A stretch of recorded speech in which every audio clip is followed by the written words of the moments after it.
कहानी शुरू होती है केविन नाम के एक गुड़िया बनाने वाले कारीगर से। वह बहुत सुंदर और खास गुड़िया बनाता है। उसकी एक पत्नी और एक प्यारी बेटी होती है जिसका नाम एनाबेल होता है। उनका परिवार बहुत खुश रहता है। एक दिन वे बाहर जाते हैं और रास्ते में उनकी गाड़ी खराब हो जाती है। एनाबेल अपने पिता की मदद करने के लिए जमीन से स्क्रू उठाने लगती है। तभी अचानक एक तेज गाड़ी आती है और उसे टक्कर मार देती है। इस हादसे में एनाबेल की मौके पर ही मौत हो जाती है।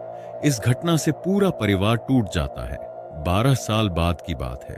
एनाबेल की मां अपनी बेटी के दुख में इतनी टूट जाती है कि वह बिस्तर पर ही रहने लगती है। अपनी बेटी की याद में पति पत्नी अपने घर को एक अनाथालय बना देते हैं। एक दिन एक नन 6 अनाथ लड़कियों को लेकर वहां रहने आती है। इतना बड़ा और सुंदर घर देखकर सभी बच्चे खुश हो जाते हैं। डरावनी घटनाएं शुरू होती हैं। जैनी नाम की एक लड़की चल नहीं पाती तो केविन उसे इलेक्ट्रिक कुर्सी देता है। जब जैनी ऊपर जाती है उसे सफेद कपड़ों में एक अजीब साया दिखता है, लेकिन देखते ही वह गायब हो जाता है। घर में घूमते हुए जैनी एक अजीब कमरे की तरफ खिंच जाती है। रात को उसे नींद नहीं आती। तभी दरवाजे के नीचे से एक पर्ची आती है जिस पर लिखा होता है, मुझे ढूंढो। वह उसी पर्ची के पीछे पीछे उस कमरे तक पहुंचती है जो पहले बंद था, लेकिन अब खुल जाता है। अंदर बहुत सारे खिलौने होते हैं और एक छोटा सा घर का मॉडल रखा होता है जो असली घर जैसा ही दिखता है। जैनी को एक चाबी मिलती है। वह पास की अलमारी खोलती है और अंदर एक सफेद कपड़े पहनी डरावनी गुड़िया देखती है। वह डर जाती है और अलमारी बंद कर देती है, लेकिन कुछ ही पल में अलमारी अपने आप खुल जाती है। वह दोबारा बंद करती है, लॉक भी करती है, लेकिन फिर भी अलमारी अपने आप खुल जाती है। डर के मारे वह गुड़िया को कपड़े से ढक देती है। तभी एक बहुत डरावना दृश्य सामने आता है जिससे लड़कियां बुरी तरह डर जाती हैं।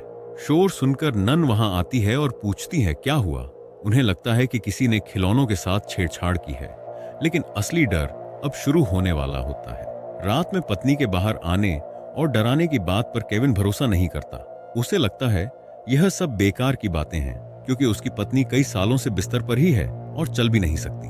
अगले दिन जैनी दीवार पर एक फोटो देखती है जिसमें एक छोटी लड़की और एक गुड़िया साथ में होते हैं। जब वह फोटो को हटाने लगती है तो उसे लगता है कि लड़की की आंखें अजीब तरह से चमक रही हैं। उसी समय एनाबेल के पुराने कमरे से भजन जैसी आवाज आने लगती है। जैनी हिम्मत करके अकेले उस कमरे में चली जाती है। वह देखती है कि जो गुड़िया पहले अलमारी में थी अब वह सोफे पर बैठी हुई है। साथ ही उसे एक डायरी भी मिलती है। जैसे ही वह डायरी पढ़ने लगती है, अचानक कमरे का दरवाजा अपने आप बंद हो जाता है और तभी उसके सामने एक लड़की का डरावना साया दिखाई देता है। जैनी बहुत डर जाती है और किसी तरह भागकर बाहर निकलती है।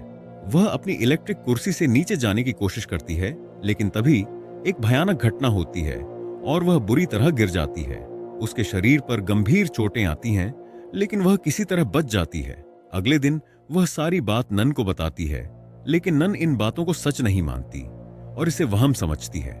कुछ दिन बाद जैनी की हालत थोड़ी ठीक हो जाती है। वह बाहर बैठकर धूप ले रही होती है। तभी अचानक पास के गोदाम का दरवाजा अपने आप खुल जाता है। फिर पीछे से कोई उसे पकड़कर अंदर की तरफ धकेलने लगता है। जैनी पीछे मुड़कर देखती है, लेकिन तेज धूप की वजह से उसे कुछ साफ दिखाई नहीं देता। वह गोदाम के अंदर गिर जाती है और दरवाजा अपने आप बंद हो जाता है। डर के मारे वह जमीन के नीचे छिप जाती है। तभी उसके सामने एक बहुत ही डरावना दृश्य आता है। आवाज सुनकर नन दौड़कर अंदर आती है, लेकिन वह देखती है कि जैनी बिल्कुल ठीक ठाक व्हील चेयर पर बैठी है और उसके चेहरे पर अजीब सी मुस्कान है। अब साफ हो जाता है कि जैनी पहले जैसी नहीं रही और असली डर यहीं से शुरू होता है। कुछ दिन बाद एक लड़की केविन को बताती है कि जैनी एनाबेल के कमरे में गई थी। यह सुनकर केविन को खतरे का एहसास होता है। वह तुरंत एक पवित्र वस्तु लेकर कमरे में जाता है। वह देखता है कि डरावनी गुड़िया कमरे के बीच में रखी है। टेबल पर एक पर्ची भी रखी होती है जिस पर लिखा होता है, मैं तुम्हें ढूंढ चुका हूं। तभी दरवाजे पर जैनी दिखाई देती है और अंधेरे में से एक डरावनी आवाज सुनाई देती है। केविन उस बुरी शक्ति को भगाने की कोशिश करता है, लेकिन वह कमजोर पड़ जाता है। अचानक वह अदृश्य ताकत उसके हाथ की उंगलियों को तोड़ देती है। तभी नन वहां पहुंचती है। नन जब वहां पहुंचती है तो वह केविन को मृत हालत में देखती है। यह देखकर उसे यकीन हो जाता है कि जैनी जो कह रही थी वह सच था। सच जानने के लिए वह केविन की पत्नी के पास जाती है। अब सच्चाई छुपाना मुश्किल हो जाता है तो पत्नी सालों से छुपा राज बता देती है। वह बताती है कि 12 साल पहले जब उनकी बेटी की मौत हुई तो दोनों इस दुख को सहन नहीं कर पाए। अपनी बेटी को वापस पाने के लिए उन्होंने एक खतरनाक फैसला लिया। उन्होंने एक बुरी शक्ति, शैतान, से प्रार्थना की कि उनकी बेटी वापस आ जाए और इसके बदले वे कुछ भी देने को तैयार थे। लंबे समय बाद उनकी प्रार्थना पूरी होती दिखी। उनकी बेटी की आत्मा एक गुड़िया में आ गई। अपनी बेटी को फिर से देखकर वे बहुत खुश हो गए।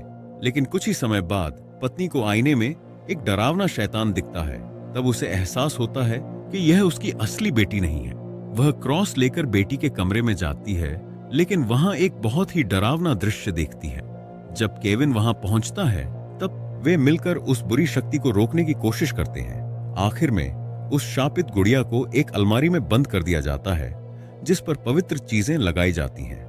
लेकिन कई साल बाद वही गुड़िया फिर से बाहर आ जाती है और यह सब जेनी की वजह से होता है। सच्चाई जानने के बाद नन बच्चों को लेकर वहां से भागने का फैसला करती है, लेकिन अब बहुत देर हो चुकी होती है। जेनी, जो अब शैतान के कब्जे में है, दरवाजे पर आ जाती है। इसी बीच एक लड़की को रहस्यमयी ताकत खींचकर बेसमेंट में ले जाती है। वह किसी तरह बचकर ऊपर आती है और उसी अलमारी में छिप जाती है जहां पहले गुड़िया को बंद किया गया था। लेकिन वह सुरक्षित नहीं होती। जेनी उसे ढूंढ लेती है और बाहर खींच लेती है। जैसे ही वह उसे मारने वाली होती है, नन समय पर पहुंच जाती है। वह क्रॉस की मदद से जेनी और गुड़िया को काबू में करती है और दोनों को फिर से उसी अलमारी में बंद कर देती है। जब पुलिस वहां पहुंचती है तो उन्हें सिर्फ गुड़िया मिलती है, लेकिन जेनी गायब हो चुकी होती है।